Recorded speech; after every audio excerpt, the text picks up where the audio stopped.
All right, now let us say hello to the undefeated rising star, the Bellator Featherweight Grand Prix finalist, the one and only, the mercenary, AJ McKee, who pulled off one of the best submissions of 2020 last week at Mohegan Sun in Uncasville, Connecticut, against Darrion Caldwell to punch his ticket to the finals of the Bellator Featherweight Grand Prix. AJ McKee in the house. AJ, how are you? I'm doing great. How about yourself? I'm Thanks for doing well, having my me. man. Oh, it's good to talk to you again, and congratulations on a supremely impressive performance, a great win, a great submission. How many times have you watched that submission now since you pulled it off last Thursday? Probably like 4 or 5 times. That's A it? couple times. I've Yeah, watched it more than that. I've been doing it a lot. I've been doing it since I was a kid. So I just kind of I guess it went out of my mind that I had that move. And then, I haven't really had an interaction with a high level wrestler like that in such a long time. So I guess it just brought back some childhood memories, being in the gym wrestling guys that are bigger. So yeah. Okay, so obviously there's a lot to talk to you about, but I do want to start with the submission because I'm still buzzing over what you pulled off there. Who first introduced you to that submission? I kind of made it up.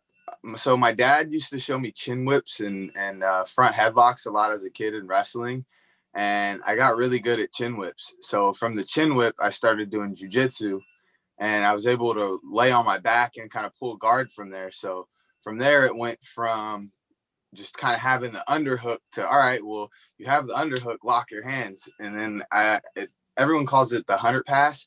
So I used to use the sweep a lot, and then I figured out after having triangles and being able to lock the lower end of the body up, you can body triangle the body, and then they can't roll anymore, and then it turns into a crank, shoulder crank, neck crank. So yeah, after that, I kind of just stuck with that, and then never really used it again. By the way, is your alarm going off right now? Yeah, that's my little brother. Is he He's got sleeping? What's online school. Oh, yeah, that's no fun. He better get to school. Your father, Antonio, will not be very happy about that. Of course, you just mentioned Antonio, your father, who's one of the all-time greats in the sport, who's now your head coach and has a very impressive stable of young fighters training out of there in Southern California. So, when you were preparing for this fight against a wrestler, Darrion Caldwell, very accomplished former champion at 135, was this something that you thought could happen? Was this something in your back pocket, or did it actually just develop in that moment and you remembered it? It just kind of developed in that moment. I was banking on front headlocks just because of his previous fights with Horiguchi and so forth. So once I had it, I locked up the body triangle and I was like, oh, like I already got it. He's still got his head in the hole. So once I had the underhook, I was just kind of sitting there waiting. I first blocked the hip with my right leg to kind of like put a stamp on really having the underhook. And then once I locked up the body triangle, I was like, all right, I got it. And then that's why I just kind of stayed patient, waited for him to move. And then I sat there, I adjusted, and that was it. I had the head in the hole pretty deep. So I knew he wasn't going to be able to roll or get out. So for someone who has never been in that position before, where's the most amount of pain that, Caldwell in that moment is feeling? Is it his neck? Is it his shoulder? Where is it? It's like, I would say about like kind of pec/shoulder and neck. Because, I mean, it depends. If you're limber, your arm can get over your head. So then it becomes a shoulder crank. If you're not that limber, it becomes like just all of this. It's a weird crank, honestly. It's a lot of people would be like, oh, I'm not going to tap to that until they get put in it. And then they're like, oh, it actually works. It's really just torquing the body the complete wrong way it's supposed to be maneuvered. So I'm happy that you said that because I was kind of curious about it, and I asked some other fighters, jujitsu guys that I know about it, and they were all giving you props, but they also said, "I can't believe he tapped to that. I can't believe he fell for that. I mean, that's like day one stuff." So, what do you say to those people who are saying like Caldwell shouldn't have been tapped by that? Like he should have known how to get out of it.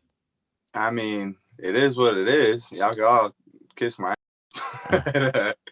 yeah, people can always say what they're gonna do, until they step in that cage and they feel the force that I'm bringing. They honestly have no idea, and I think that was like the big shocking surprise, even with Cardwell when I threw that side kick at him. He was like, "Oh, that kick has a lot of power on it." It kind of grazed him, so he went into his natural instinct, which was wrestle. And that was kind of the game plan, get him to do what he does and catch him once the opening kind of just comes to itself.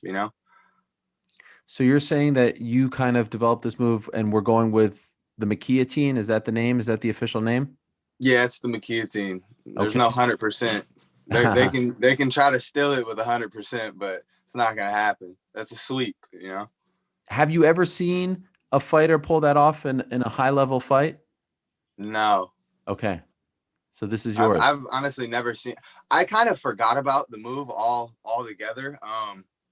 Just because I've been doing it for so long. My dad used to get pissed off at me. It doesn't work, especially coming from the wrestling background. I would lay on my back and I would just sit there with the arm. And he's like, it doesn't work. You're just stalling it out. You're going to get pinned in wrestling. So then, like, to finally put a stamp on it and then get a submission with it, my dad's like, well, I guess that damn move paid off. I was like, yeah. Did you tell him afterwards, I told you so? Yeah, he was like, I still don't like that move. After all this, that's amazing. Speaking of your dad, like I said, developing, he's been a long time coach, long time fighter. Now with you by his side, I feel like he's almost getting, props after the fact because you are his son and you're getting attention and whatnot. But I got to be honest with you, I really don't feel like you get enough attention. I don't feel like you get enough love. I don't feel like you get enough respect. At ESPN, we last year named you top 25 under 25. Unfortunately, you're 25 now, so you couldn't make the list anymore. But still, even a move like that, I feel like should be getting more attention. You're undefeated, 17-0, all this stuff at such a young age. Do you feel the same way? Do you feel like you're not getting the respect that you deserve? I definitely did early on in my career. And then I noticed, certain things aren't within your control. So there's really no need to focus on it, just continue to try to be the best person you can be inside and outside of the cage. I used to really get caught up in that. Man, I see Pico doing so much over here. And then it's like, we're training with him day in, day out. Dad's got him on 4-fight win streak and stuff so I used to really take those things. I guess I would call it, I was passionate about it. So I would let them affect me, and now it's just like, I don't let it bother me anymore. I know God's plan for me. I know he's got a plan that supersedes everyone else's plan. So I just got to stay focused, man. And that's kind of been my main key, especially coming off the knee surgery in January. Like, it's just been build, whether it's mental, physical, just always trying to reach new plateaus. And I don't know. I always felt like my dad didn't get the recognition he deserved in his career. So going into my career, it was a big thing to me. Like, I'm going to make sure like the McKee last name is known. You know what I mean? So that was always a big part. And then I guess I just got a little overwhelmed and caught up in it to the point now where it's just like, it is what it is. They can't stop me. So they can try to prolong it as much as they want. But at the end of the day, I will go down as being one of the greatest. And that's always been my goal since day one, be the Floyd Mayweather of MMA.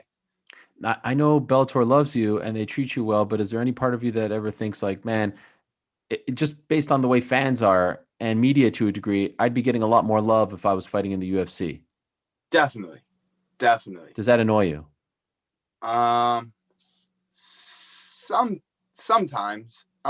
Sometimes just because I feel like the organizations don't make the fighters make the organization. You know what I mean? So UFC being the pinnacle of MMA since it was around in the beginning, and it's always been that stamp of they're the best ones, I don't know. I would love to have a UFC belt, but the things that I want to do endorsement wise, I want to go get an undefeated deal. I want to get a Snickers deal. So there's big companies that I'd like to bring into the fight game to not just bring more money into the game, but I just feel like they're brands that I represent well, that I've kind of accumulated and made my lifestyle part of. So yeah, I don't know. Those kind of aren't things you can do in the UFC endorsement wise. So when UFC when they were allowing endorsements, I was all about it. I loved it. I was like, man, UFC, let's go. And then they did the Reebok and I was just like, damn, like these are things that my dad has kind of said are going to happen and then have happened. So I'm like, I don't know, with the ideas and the reach outs and friendships that I want to build in certain businesses, you can't do that. But at the same time, I feel like the level that I'm at, eventually either we're going to have to unify belts or I'm going to have to leave, you know? So, I don't know. I love Bellator. I'm comfortable where I'm at. After this tournament, we're going to sit down, talk. And I guess that's when the real games of life begin. How many fights left? 2. Okay. So the finals and then one after. And then one after. Okay. And by the way, why Snickers? I grew up on Snickers since a kid, man. After weigh-ins, I'm going to get a Snickers. Like, that's my first thing. Snickers and a Sprite, you know, like that was just the go-to after practice, everything, you know, even in my weight cuts. I have probably throughout my weight cut, just let's say last 4 weeks of camp, probably eat about 10 to 12 Snickers all together. Like, I don't know what it is about them. I love them. While you're cutting weight? Oh, yeah. Wow. That's my cheat meal. That's my cheat snack. Okay. It's probably not the best cheat meal, cheat snack, but it is what it is. I don't like the chocolate. I'll eat all the chocolate off of the Snickers and just eat the nougat, the caramel, and the nuts. So what? You like, yeah, I don't, like a rabbit? Like you like chew off all the exactly. What? I nibble chocolate. It's one of the weirdest things. I don't do it in public because I feel like people are gonna look at me crazy. Like, what are you doing to that Snickers? Like, you know? But big Snickers or baby Snickers, or you don't discriminate? Big Snickers. My dad's a little Snickers person, but interesting. The big ones just have more nougat and stuff, you know? Yeah. Just more greatness. Your relationship with your dad reminds me of a young boxer and his father, right? We see this more in boxing, you know, the father who's the coach, and then he brings up, you know, his son, and the son I mean, like, there's so many examples of this. We saw it recently with Teofimo Lopez. You see it with the Garcia family. You don't see this as much in MMA. And I'm wondering if you have a theory as to why that is. Why do we not see this as much in the sport? Is it just because the sport is younger, is newer, or is there another reason? There's an accumulation of things. I would say 1, the sport being so new. 2, the lifestyle that fighters live. They put so much into fighting that I don't think a lot of them had focused on their offspring. You know, they didn't really make sure that their children become better versions of them. You know, a lot of guys try it, you know, there's a lot of guys out there that are fighting and they're trying to follow their father's footsteps, but they didn't put as much time that my father's put into me. You know, I used to go to camps with my dad when he's training Rampage. I was 8 or 9 years old. I'm up in Big Bear watching them. I'm up there hitting the bag, you know? So it's really like the lifestyle of it. And I don't think these MMA fighters really put that much back into their offspring. So I don't know. That's just kind of my opinion on it. You're starting to see other second generation fighters come along now, you know, some younger guys, but I don't know. I honestly feel like I'm different, you know. I'm always looking for new ways to get people out and just evolving in that cage. Like, I literally call it my playpen. When I go in that cage, I'm like, oh, it's time to play, you know. Like, it's fun for me. It's something I genuinely love to do. He is a big personality. He's opinionated. He's colorful. He's not afraid to mince words. What is your relationship like with him? I would imagine at times, father, son, it gets a little complicated. Hell no. That don't get complicated. On cue. There he is, Mr. Antonio there McKee. He is, Mr. Outspoken, huh? Can I ask you a question? Sure. Do you have kids? I have 3. Okay. Now, you love your kids, right? More than anything. Okay. So if you love them that much, would you tell them anything that's bad for them? Absolutely not. See, that's my point. See, as a Black man, we see things differently than everybody else. Not to bring race into it, but there is a difference. And no one seems to acknowledge this. And this is why we're kind of in the situation we're in now, is because no one talks about it. Let's talk about it. Let's understand the cultural differences between you and I. You have a girl, I have a boy. Well, guess what? As a young man growing up, he needs certain things. And I tell him, I'm willing to die for you. He was homeless, living in a trash can with me. I was bathing him up in a crock pot. For hot water, I would boil it in the sink, to living on top. So I come with so much passion that people misconstrue for attitude or ego or cocky. No, I love so much my kids. and I love people to care about me. And all I want is that to be reciprocated back, and it's not. So I'm hurt. I'm damaged. And he has no problem expressing it ever. Ever. But I didn't know that. I didn't know that you grew up, and thank you for that, Antonio. I appreciate it. I didn't know that you grew up on the streets. Oh, yeah, man. Less than a year and a half ago, we were living in a loft. I'd say about 2 years ago, we were living in a loft with 5 people. So that's where I say to see other people's careers and to be where I was at and know that I have the skill set that I have, to be 6, 7, 8, 0 all finishes and then living in a loft, you know what I mean? It was a lot, you know, but I made it through it, you know. I see it. I see the end game. I see the prize. And for me, it's just staying focused. There was a lot of times where we would hit heads and I'm just like, no, f that, Dad. Like, I know I'm the best in the world. I don't get any respect. Like, screw it. Like, I don't care. I'm going to go do what I want. Like, I'm going to go hang out with my friends, party, and like just be a normal kid. You know what I mean? So he would get mad at me and he's like, dude, you have no idea like what the fight world is about. And I'm just like, I don't care. I don't care. Like, I'm going to do what I want at this point. So yeah, there's those times we hit heads, but at the end of the day, you know, you got to remove your emotions from the situation and do what's right. And I think that's a big part, you know, is removing my emotions and how I feel with the sport and the way that things are and just do what's right. And me being the best person that I can be inside and outside of the cage is what's right, you know? And I feel like that's kind of what's helped me mature a lot in the last year or two, career-wise, mentally, just changing my mindset, the way I view things, relationships, just everything all together. So they said on the broadcast last week that when you were a young child, and I don't remember how old you were, you wrote a check to yourself, or at least like you said you were going to make $1 million one day, and now here you are fighting in the finals for $1 million. How old were you when you wrote that, and what was your living situation like? Like, how far away from $1 million were you, in fact? I think I was about 11 at the time. My dad, he was beginning to go through his divorce, which took a really long time. So we had just downgraded from a house. We went from a house, like a 4 or 5 bedroom house when he was in the pinnacle of his career, doing really good. And we downgraded to a house, went to an apartment. And then from the apartment, they split. Stepmom had went to her family's in Rancho.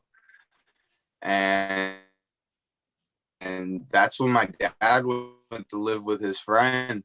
And it was us versus the world. We were living on his friend's floor, sleeping on the built back up. And we ended up staying at Bay Hill right here in Long Beach, always in Long Beach. I've always been in Long Beach my whole life. From Bay Hill, we moved to downtown. So we went a little bit nicer. And then from there, we went to where we were at in Bigsby. And that was when we downgraded because the rent where we were in downtown was expensive. You know, it was a little 2-bedroom and it was probably like $2,500 a month. So it's like California rent ain't cheap, you know, and it's definitely not getting any better.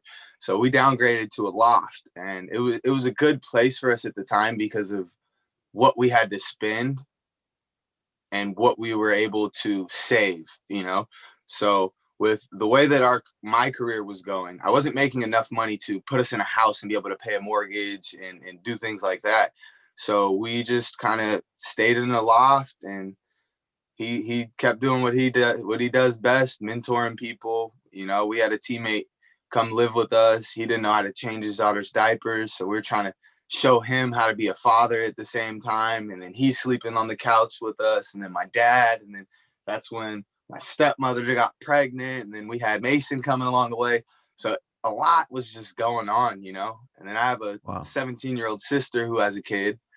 So it's like we got a big family, you know, and we take care of them, you know. At the end of the day, they're family, you know. You just want the best for them. You want to give them the best life you can give them, best life that you feel you deserve within yourself, and just try to push them to be better, you know. How many siblings do you have? Like legit or adopted included? Everyone. Okay, so let's see.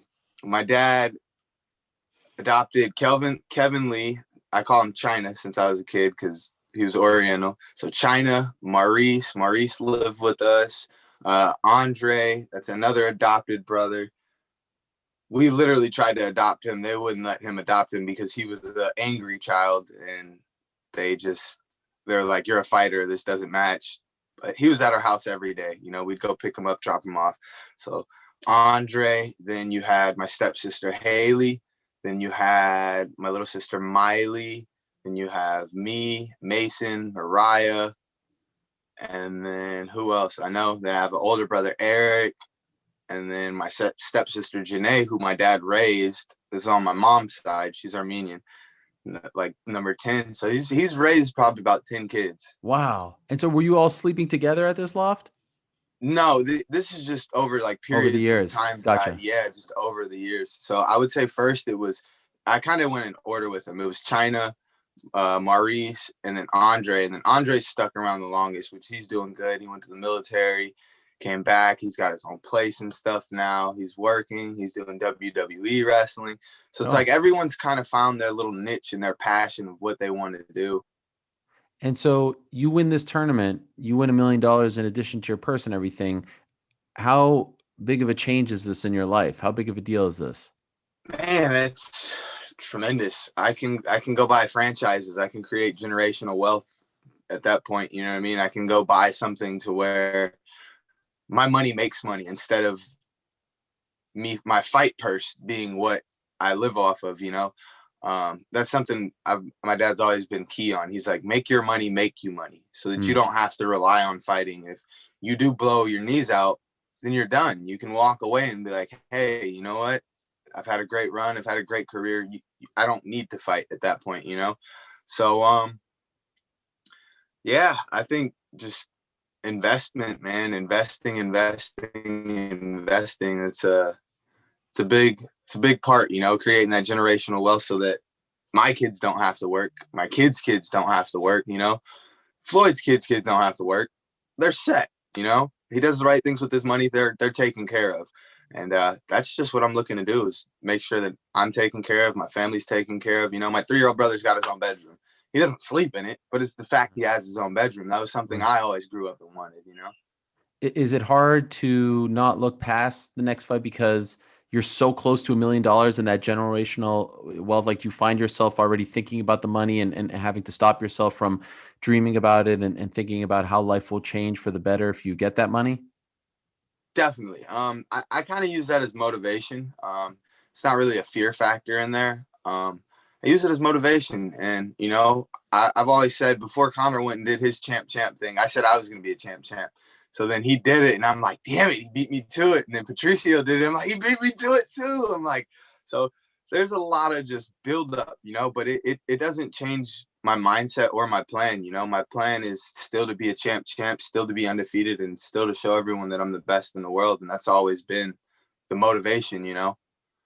Speaking of Pitbull, I think that this could be one of the best fights that Bellator ever puts on, you versus Patricio Pitbull. He has one more fight, though, in this tournament, Emmanuel Sanchez. Is there a part of you that's worried that he slips? And, you know, like, if I were, you know, with all due respect to Emmanuel Sanchez, but just you versus Pitbull is just a really, really big fight. And there's a part of me that kind of wishes that they would book that fight next, but he has to get through the tournament. He's got to get through Emmanuel Sanchez. Are you worried that he won't get through Emmanuel Sanchez? I wouldn't say I'm worried that he doesn't, because even if he doesn't, then I have the 155-pound title to go fight him for anyways. That's true. So I've actually dreamt that I choke out Emmanuel Sanchez, and we were scheduled to fight a while ago, and the fight fell through. Like, I dreamt that I fought Georgie. I didn't know how the fight went. And then after seeing the fight, I was like, that was like the vision that I saw. I was like, I saw myself and him on the outside of the cage looking in. And I was like, okay. So I don't know. I think their first fight was close, back to back. You know, Emmanuel Sanchez doesn't have punching power finish, but he has a lot of volume, and a lot of volume is frustrating to someone that's a power puncher and can't get off that one power shot, you know? So I'm interested to see how the fight's going to go. But at the end of the day, I don't really care. I'm going to kick both regardless. I believe it's going to be fun. Like, and after your win, he said you were easy money, that Sanchez was the tougher fight. I'm speaking of Pitbull. What did you make of his his statement? It's funny to me, honestly. He takes it so personal and so serious. I just, it's like the big brother picking with the little brother, and I'm just waiting for the little brother to get pissed off enough to swing so I can whoop his, you know? So I'm like, Mom, he swung first. Like it's mutual combat. He brought this upon himself. I don't know. I love his career, man. There's nothing but respect for me on my end towards him. He's had a great career. You know, he's beat a lot of great fighters. But at the end of the day, I've been calling his name since I first stepped foot in that cage, and he's acted like he doesn't know who I am. So I know he knows exactly who I am, and now he can't deny who I am. And I think that's the part that's bothering him, is that since I've stepped foot in his cage, because he was there when I first started and he was a champ, I've been calling his name, and I've always felt that I was ready and I knew I could take him on. So to be 16, 17 fights later, it's like, man, this kid's he's almost, you know what I mean? So I think it's starting to mess with him mentally a little bit, but it is what it is, man. Like, you know, it's a young man's game, and I like to play mental warfare at the same time as the physical warfare. And I think that's where I get in a lot of people's heads. They don't know how to gauge me. Were you worried that the knee injury earlier this year would derail your career? Definitely. There, at one point, I was sitting in my room, sitting in my bed, and I was like, I'm done. I'm never gonna fight again. Like, this Really? is it. It was that bad? It was. Yeah, I've never been injured besides breaking my hand. So like, and I didn't even get that fixed. You know, I just kind of thugged it out. It was like, it is what it is. So when I was in bed, like I couldn't do it. I was getting depressed. I was sitting there. There was a night I had to crawl to the bathroom because no one could hear me. And I'm just like, like, this is it. Like, dude, this is week number 2. And then by the 3rd week, I was like, dude, screw this. I'm getting up. I got to go do what I love. So 3 weeks after surgery, even though the doctor said don't do it, I went to the gym. I talked to my buddy, the owner of Metroflex, Eddie. I'm like, hey, I said, look, we're going to spar, stand in the pocket, don't move. And we're just going to go head up. And that's what we did, you know, and slowly I just recovered from there. But sitting in bed and not being able to move, not being able to do anything, I'm a thinker. So a lot of thoughts went through my head. I'm like, my knee's never going to be the same. I'm out the tournament. I'm not going to fight in June. It was, that's why I say mentally, I leveled my mind up because I had to go through all of that and get prepared to fight for June. And I was like, all right, cool. I'm about 70-80% come June. Like, it's $1 million. Like, I'm going to go fight regardless, you know? So there was a lot that went into this camp. You know, it's been a continuous camp since March. Slice was scheduled to fight March, and everything just rolled over from one camp to another to another. And specifically, what was the knee injury? Torn LCL, lateral collateral. And how does it feel now? Oh, it's great. I don't have any issues out of it.